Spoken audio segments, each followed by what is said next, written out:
요한복음 12장 1절부터 볼게요.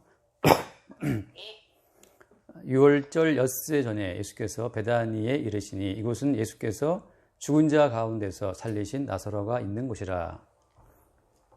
거기서 예수를 위하여 잔치할 때 마르다는 이름의 나사로는 예수와 함께 앉은 자 중에 있더라. 마리아는 지극히 비싼 향유 곧 순전한 나드 한 그릇을 가져다가 예수의 발에 붓고 자기 머리털로 그의 발을 닦으니 향유 냄새가 집에 가득하더라. 제자 중 하나로서 예수를 잡아줄 가룟 유다가 말하되 이 향유를 어찌하여 300데나리온에 팔아 가난한 자들에게 주지 아니하였느냐 하니, 이렇게 말하면 가난한 자들을 생각함이 아니오 그는 도둑이라. 붉은 깨를 받고 거기 넣는 것을 훔쳐갑니다. 예수께서 이르시되 그를 가만두어 나의 장례할 날을 위하여 그것을 간직하게 하라. 가난한 자들은 항상 너희와 함께 있거니와 나는 항상 있지 아니하리라 하시리니. 여기까지 먼저 볼게요. 6월절 직전에 있었던 일이죠. 예수님이 나사로의 집에서 식사하고 있었을 때, 유명한 이야기죠. 마리아가 비싼 향유 한 옥합을 다 예수님 발에 부었잖아. 예수님 그 발에 붓고 머리털로 예수님 발을 닦아줬어요. 이때 이제 이 향유를 부어서 예수의 발을 닦아주었던 마리아의 이 행동을 보고 누가 이제 이 일을 제기했어요? 유다가 보고 이제 왜 그 비싼 향유를 허비했냐 그랬죠. 그래서 유다는 이 향유의 값을 금방 계산하지. 얼마짜리인지 모르지만 유다는 돈에 대해서 좀 민감한 사람이기 때문에 향유의 가치를 금방 알아봐요. 저 향유는 300데나리온 이상 간다 하고 일단 알아맞춘 거지. 그래서 지금 이제 두 사람의 가치가 충돌하고 있는 건데, 마리아는 비싼 향유를 예수님 발에 붓고 발을 닦아주는 것으로 향유를 이제 사용한 거죠. 했는데 유다는 어떤 생각이에요? 유다는 그 향유를 팔아갖고 가난한 사람들을 구제하자. 이거 유다의 생각이지. 그러니까 가난한 사람들을 위한 구제 활동을 해야 한다. 이게 이제 유다의 주장인데, 이런 생각은 어때요? 요즘에도 많은 교회들이 있지. 요즘에도 뭐 교회들이 구제에 신경 쓰고 있으니까. 그래서 이제 구제하는 교회가 어떤 교회의 중요한 하나의 모토가 되기도 했어요. 자기 교회에 들어오는 수입의 상당 부분을 구제하자라고 하는 것이 뭐 사람들의 마음에 맞으니까. 근데 오늘 이 유다와 마리아의 두 행동에 대해서 예수님 어떤 판정을 내리지? 예수의 판정이 중요한 거잖아요. 예수님 판정이. 예수님 어떤 판정을 내렸어요? 예수님 판정은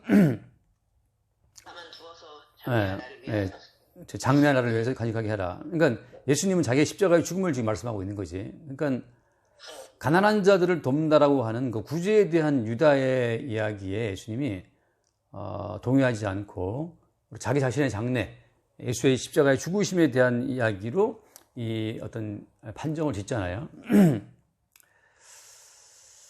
자, 이 말은 이제 가난한 사람 돕지 말라는 말은 아니지. 여기에 들어있는 가장 중요한 가치는 어떤 가치예요? 더 중요한 가치는 예수님의 어떤 그 죽음에 대한 가치가 더 중요하다고 지금 말씀하고 있는 거지. 그럼 이제 우리가 이 말씀을 보면서 예를 들어서 마리아처럼 우리에게 있는 소중한 걸 다 예수님께 때려 부을 거야? 어떻게 하면 좋겠어요? 마리아처럼 예수님의 십자가의 죽음을 위해서 내게 있는 걸 다 내가 쓰겠다. 이런 반응이 나올 수 있겠지. 또 반대로 또 너무 좀 지나치다 이것은 유다의 말이, 물론 유다 개인은 도둑놈이기 때문에 유다 개인은 볼 거 없지만 유다 개인의 말에도 의미가 있단 말이지. 그래 나올 수 있다고. 근데 이제 우리가 중요한 전제는 뭐예요? 중요한 전제는 이 모든 성경 말씀은 우리에게 이 말씀대로 살라고, 이 말씀대로 순종하라고 주신 말씀이 아니라는 게 중요해요. 아니죠. 성경은 왜 있는 거야? 성경은 그냥 예수님을 증거하는 거야. 하나님 아버지와 예수님 두 분 사이의 언약에 대한 이야기를 하고 있는 거잖아요. 성경을 볼 때마다 우리는 여기서 마리아처럼 그럼 할까? 아니야. 유다처럼 할까? 그렇게 어떤 우리의 행동을 촉구하는 것이 아니고 그냥 예수님 자신을 그냥 증거하시는 거예요. 그래서 오늘 마찬가지지. 말씀 뭐라 했어요? 그냥 그를 가만두어라. 그를 가만두어서 내 장례할 날을 위해서 그걸 간직하게 하라. 말씀하신다고. 다시 말하면 예수님 당신을 증거하시는 일에 초점을 두는 것으로 이 에피소드를 끝내버려요. 자, 따라서 이 말씀 무슨 말인가 하면은 예수님의 장래, 예수님의 십자가의 죽음을 증거하기 위해서 어때? 사람들의 부류가 나누어지는 거야. 어떤 부류로? 마리아처럼 예수님의 장례를 위해서 뭔가를 하게 되는 부류가 있고, 또 유다처럼 예수님을 빙자하지 예수님의 이름을 내세우고 가난한 자들을 돕는 것을 내세우고 있지만 어때? 사실은 자기의 유익을 챙기는 자들이 있는 거지. 근데 우리가 이제 기본적으로 어때? 기본적으로 모든 사람들은 어떤 그러니까 이유 없는 행동하지 않거든. 모든 인간 다 어떤 자기 이익을 계산하고 행동을 해요. 그러니까 차 한 잔을 마셔도 그 차 한 잔 마시는 그 행동이 나에게 리프레시가 되고 안식이 되면 마시는 거지만 그 차 한 잔 마시는 것도 어떤 껄끄러운 상대랑 있으면 불편한 거거든. 그러니까 인간의 모든 행동의 동기는 사실은 자기를 위한다는 게 숨어 있어요. 인간의 모든 행동에 자기를 위한다는 그 자기 이익의 동기가 숨어 있다는 점에서 어때? 모든 인간은 다 도둑이야. 도둑이야. 여기 말씀처럼 유다처럼 예수를 믿는다? 왜 믿는 거지? 교회를 나온다? 왜 나오는 거예요? 그러니까 모든 인간이 뭔가를 할 때는 다 자기 자신을 위한 동기를 숨기고 있다는 거지. 그러니까 하나님 보시기에 모든 인간은 다 자기 자신의 유익을 챙기고 이익을 생각하는 도둑이라고 하는 거죠. 도둑이라는 왜 도둑이라는 말을 쓰냐면은 도둑이라는 말을 쓰는 것은 왜 이런 말을 쓰는 거예요? 사실 모든 만물이 어때요? 모든 만물이 지어진 것은 그리스도 예수의 주되심을 위해서 주어진 것인데 인간은 거기서 어때? 겐세이라 그러나? 뭐 겐세이는 뭐지? 자기 이익을 챙긴단 말이지. 겐세이라는 말을 많이 썼는데 옛날에 대학 다닐 때 당구 칠 때. 근데 갑자기 정확하게 생각이 안 나네. 견제 아니에요, 견제? 견제. 예. 그러니까 예수님의 주되심을 위해 존재하는 모든 만물을 인간은 슬쩍 자기를 위한 것으로 바꿔치기해요. 어떤 식으로? 예수를 위한다는 명분을 내세우지만 사실은 자기를 위하는 거지. 그러니까 교회를 나와서 예배를 하고 구제를 한다, 기도를 한다. 그 모든 인간 행위의 이면에는 다 예수를 주님이 높이고 있지만 사실은 내가 주를 높이고 있으니까 나도 좀 내게도 이익을 좀 받아달라고 하는 그 자기 이익을 깔고 예수를 높인다고 하는 거지. 사람들이 왜 예수님을 주요 하겠어요? 예수님을 주요 하는 그 이유는 예수님을 주로 높여 드릴 테니 이제 예수님을 앞장 세워서 자기 이익을 챙기려는 마음이 깔려 있는 거야. 옛날에 누구냐, 5.16 혁명 박정희 대통령 했을 때 박정희라는 그 인물 앞에 내세우고 그 측근들이 얼마나 많이 해먹었어. 마찬가지거든 다. 어떤 개혁적인 인물 앞에 내세우고 개혁이라는 명분을 내세우고 뒤에서 다 해먹는 건 사람은 해먹어요. 사람들이 계획을 내세운다? 다 뭘 깔고 있는 거야? 다 내게 돌아올 일을 깔고 계획을 내세우는 거거든. 똑같이 유다도 마찬가지 지금. 예수라고 하는 이 훌륭한 신분을 앞장 세워서 예수라는 분의 이 훌륭한 이미지를 앞장 세워서 자기는 뒤에서 이익을 챙기겠다 이거거든. 근데 그것이 어때? 노골적으로 유다는 그걸 표현했지만 사실 다 모든 인간이 다 마찬가지예요. 다 예수라고 하는 그 이름을 내세워서 자기 유익을 챙기게 다 깔려 있다고. 그래서 모든 인간은 그래서 타고나기를 그냥 도둑이에요. 이걸 어떻게 구약적으로 말하면? 구약으로 말하면 누가 어떤 인물이 떠올라? 구약으로 말하면 날 때부터 발꿈치를 잡고 태어난 애가 있잖아. 그 야곱인데, 야곱이잖아요. 예.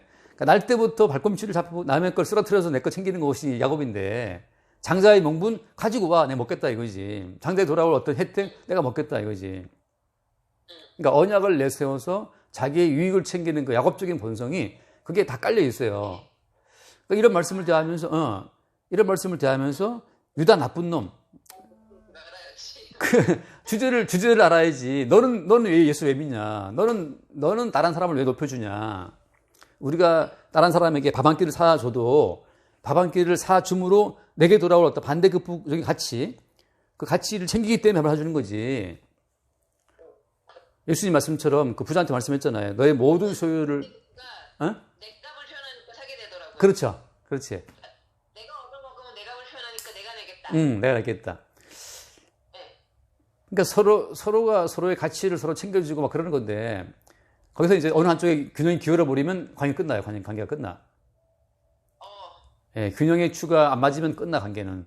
계속 얻어먹으면 그것도 끝나. 그런 것처럼, 지금, 그러니까 이제 우리가 주제 알아야 되는데, 이 말씀을 대하면서, 유다처럼 다 자기 어떤 가난한 자를 내세우고, 예수 이름을 내세우고, 신앙을 내세우지만, 내게 돌아올 위기 사라지는 순간 우리는 그거 포기해.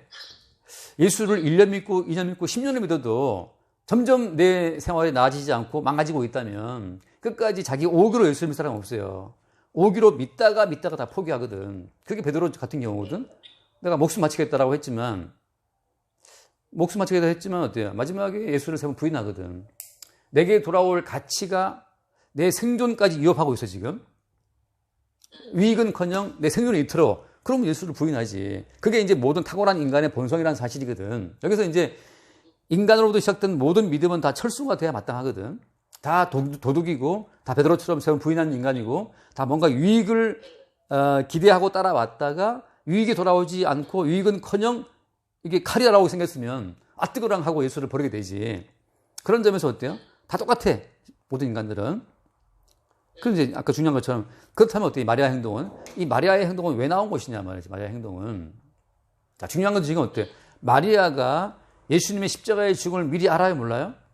안다고 지금 할 수 있어? 없어? 안다고 할 수 없어요. 지금 마리아가 값비싼 향유를 예수의 발에 붓고 머리털 발을 씻겼는데 이런 행동이 왜 나오는지를 지금 마리아 그 버림 잘 모르고 있어. 왜냐하면 그 뒤에 보면 나오지만 이 마리아가 한 일이 뭐 때문이다? 나의 장래할 날을 위해서 했다라고 하거든. 그러니까 마리아의 행동을 해석해 준 분은 누구였어요? 마리아의 행동을 해석해 준 분은 주님이에요. 예. 마리아의 행동을 해석하시는 분은 주님이었는데 예수님 당신의 십자가의 죽음을 그 기준으로 해서 마리아 행동을 해석했단 말이지. 그러니까 사실 마리아 같은 경우도 왜인지 모르지만 사후적으로 보니까 그것이 예수의 십자가의 죽음을 예배한 행동이었다고 하는 것이 나중에 드러난단 말이지. 그러니까 어떻게 보면 엄밀히 말하면 성도 입장에서는 자기가 먼저 내가 주께 뭘 드려야겠다 이렇게 할 수 있는 건 성도가 아니에요. 잠깐 한번 로마서를 보고 넘어갈게요. 로마서 11장 35절을 보면 오케이 11장 35절 누가 주께 먼저 드려서 갚으심을 받겠느냐 이렇게 돼 있거든. 누가 주께 먼저 드리겠냐 말이지. 그러니까 먼저 주께 드릴 사람은 아무도 없어요. 그 다음 뒤에 나오는 말씀 이는 만물이 주에게서 나오고 주로 말미암고 주에게로 돌아감이라. 그에게 영광이 세세에 있을지어다. 아멘. 그랬거든. 그러니까 마리아의 행동도 사실 어때요? 마리아의 이 향유를 행동도 주에게서 나온 거야. 주에게서 나온 행동이기 때문에 어때요? 주님이 마리아의 행동을 해석하시고 의미를 부여할 수가 있는 거지. 그런 점에서 마리아도 지금 본인이 먼저 예수님의 가치를 알고 십자가를 알고 그렇게 드린 것이 아니라는 거지. 그러니까 어때요? 마리아가 향유를 부은 자기의 행동에 대해서 스스로 영광을 취할 수 있어요? 없어요? 영광을 취할 수가 없는 거지. 왜냐하면 이 행동은 주에게서 나온 행동이기 때문에. 바꿔 말하면 어때요? 알파와 오메가는 주님이시기 때문에. 이 행위의 원인 제공자도 주님이시고, 이 행위에 대한 어떤 해석하신 분도 주님이시고, 이 행위로 만나는 결과도 주님이 하실 거기 때문에. 단지 그래서 어때요? 주님은 지금 마리아와 유다를 통해서 주님 자신을 증거하시는 거예요. 그래서 지금 이제 오늘 그래서 이 마리아의 행동을 한번 설명해 볼게요. 마리아의 행동은 뭘 보여준 거냐면 마리아의 행동은 사실 이것은 예수님의 십자가의 가치라고 하는 것이 내게 있는 1년치 연봉을 따 때려 부어도 더 귀하다는 것을 증거하고 있는 거지. 그러니까 우리에게 있는 그 어떤 가치보다도 예수님의 십자가의 그 죽음의 가치가 더 중요하다는 것을 마리아가 증거하고 있는 거예요. 어떤 식으로? 값비싼 향유를 300데나리 이상, 300데나리면 그 노동자 300일치 그 어떤 연봉이 보수기 때문에 굉장히 비싼 거지. 거의 1년치 연봉을 때려 부어도 아깝지가 않아. 그것이 무엇이다? 그것이 예수님의 죽으심의 가치라고 하는 거죠. 그러니까 예수님 당신이 십자가의 그 죽으심의 가치가 얼마나 귀한지를 증거하기 위해서 지금 마리아의 어떤 그 행동을 이렇게 유도하신 거예요. 그래서 똑같아. 이런 거에 대해서도 다른 말을 해볼게요, 한번. 마태복음을 내가 볼게요. 마태복음 13장. 마태복음 13장을 보면은 거기에서 천국에 대한 비유인데, 천국에 대한 비유를 예수님이 말씀하실 때, 마태복음 13장, 44절일게요. 44절. 천국은 마치 밭에 갑주인 보아와 같으니 사람이 이를 발견한 후 숨겨두고 기뻐하여 돌아가서 자기의 소유를 다 팔아 그 밭을 사느니라 그랬거든. 남들이 못 보는, 남들이 볼 수 없는 어떤 감춰진 보화를 본 거지. 그래서 어때요? 그 밭에 지금 보화가 숨겨져 있으니까 그 밭에 숨겨진 보화를 얻기 위해서는 어떻게 되는가? 밭을 사야 되겠죠. 그래서 어때? 자기의 집 팔고 다 팔아가지고 그 밭을 사는 거지. 천국이라는 것은 무엇이냐? 내게 있는 소유를 다 팔아도 어때? 다 팔아도 아깝지가 않아. 중요한 건 뭐예요? 중요한 것은 지금 이 부하가 어때요? 이 부하가 어디에 있어 지금? 밭에 어떻게 있어? 밭에? 숨겨져 있어요. 그러니까 다른 사람들은 봐 못 봐? 다른 사람들은 모르는 거죠. 그래서 이 사람이 왜 모든 소유를 다 팔아가지고 참 어떻게 보면 그 별로 안 좋은 밭이지. 그 어떤 허접한 밭을 왜 사는지를 남들은 알아요, 몰라요?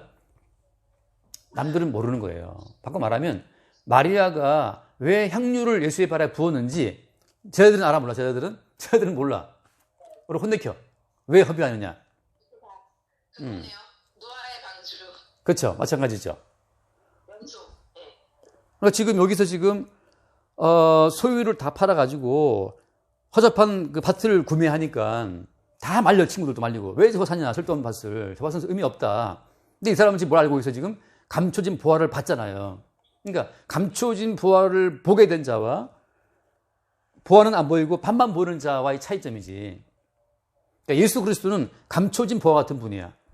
그냥 예수를 봤을 때는 십자가에 못 박힌 남노하신 분이고 뻘가벗겨서 못 박히신 부끄러운 분이기 때문에 도대체 그 십자가의 예수는 남들이 봤을 때는 미련스러운 것이고 이해할 수 없는 거예요.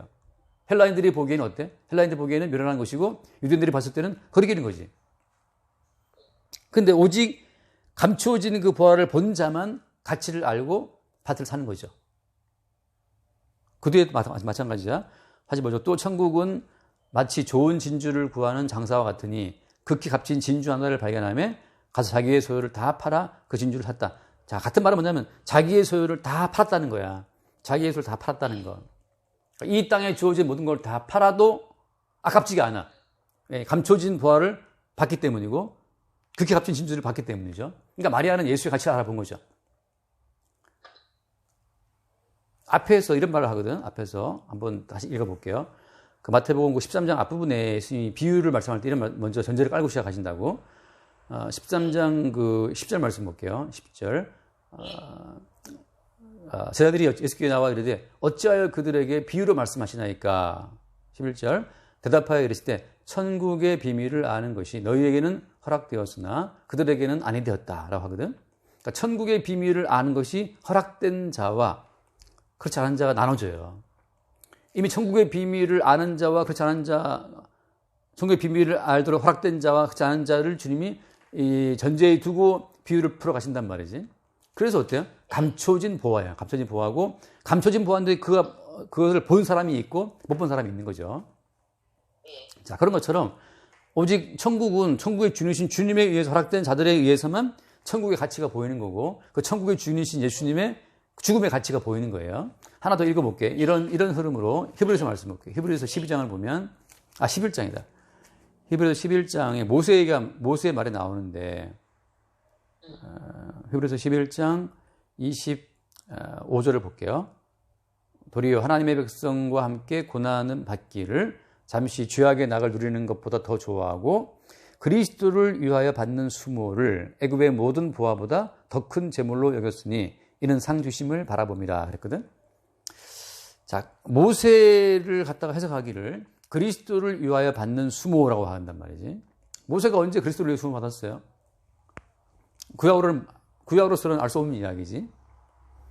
그리고 그때 애굽의 모든 보화보다 더 큰 제물로 여겼다 그런단 말이에요. 애굽의 모든 보화보다 더 큰 제물로 여겼다. 애굽의 모든 보화를 버렸다는 거지, 모세가. 누구를 위해서? 그리스도를 위해서. 근데 그죠? 알다시피 실제 모세가 뭐 버렸나, 애굽의 보화를? 자기가 버린 게 아니죠. 아니죠, 그죠?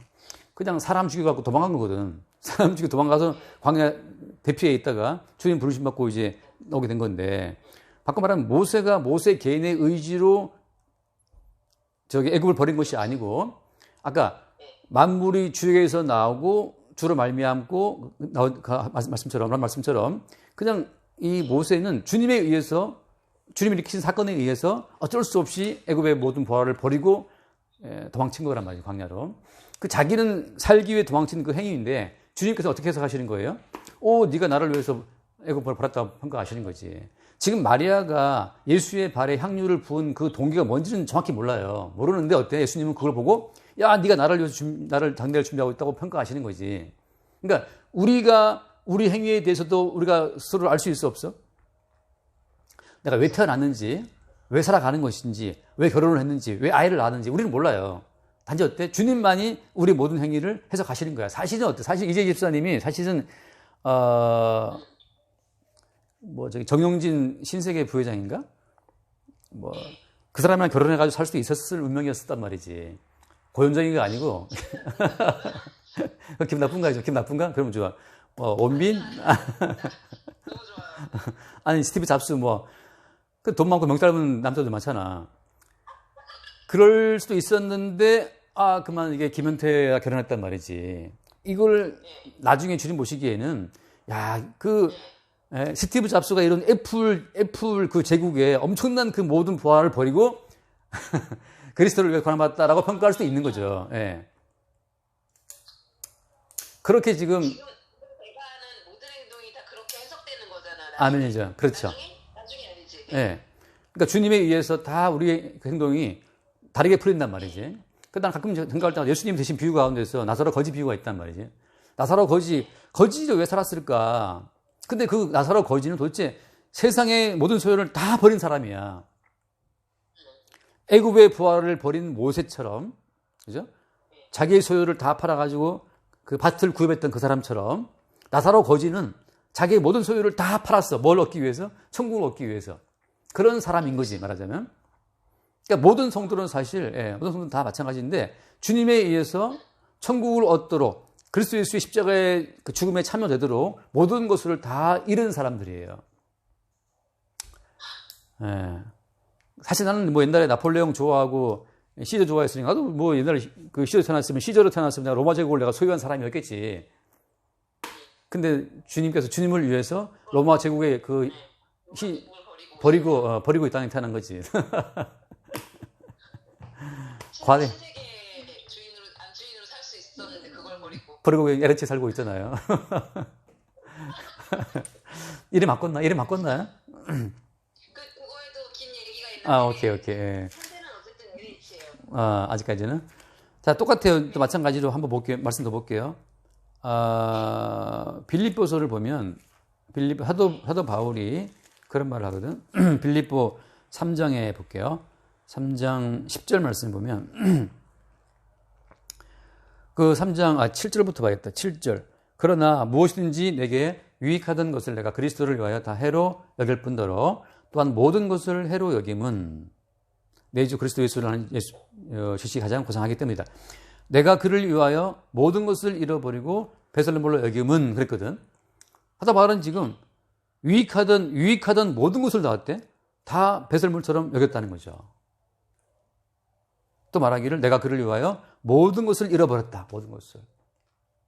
그리고 그 모든 것을 배설물로 여김은 그다음에 그리스도를 얻고라고 하거든요. 그러니까 그리스도를 얻기 위해서 사도 바울은 유익한 모든 걸 다 잃어버린 거예요.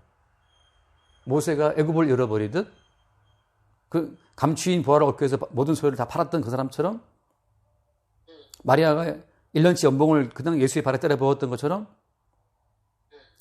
바울은 지금 유익한 모든 걸 다 잃어버린 거예요. 그리고 어때? 뭘 하나 얻은 거예요? 그리스도를 얻고라고 하거든.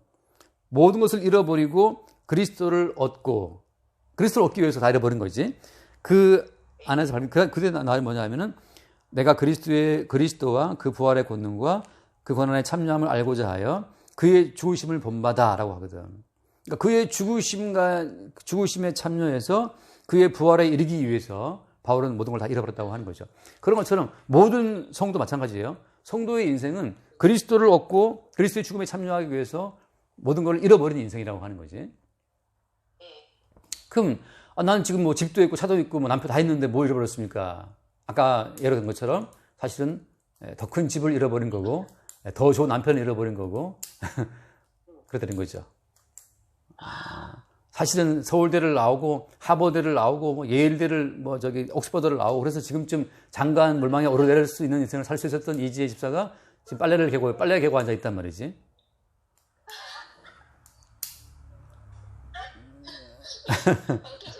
네.